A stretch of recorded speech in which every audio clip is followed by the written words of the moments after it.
Hello and welcome to this week's Just the Tip. My name is Corey McDougald with Meat and Potatoes Organizing. And as we're talking about these next few weeks moving into a new house, when you're setting up your wardrobe, one thing that you can do is you can flip all your hangers backwards. So just turning that little hanger around.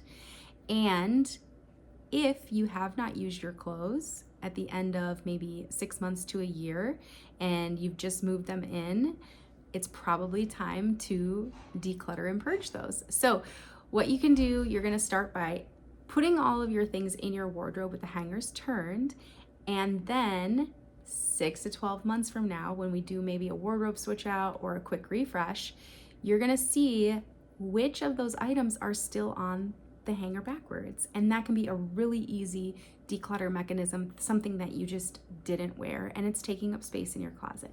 So really quick and easy when you're redoing wardrobes, go ahead and flip those hangers and let me know how it goes.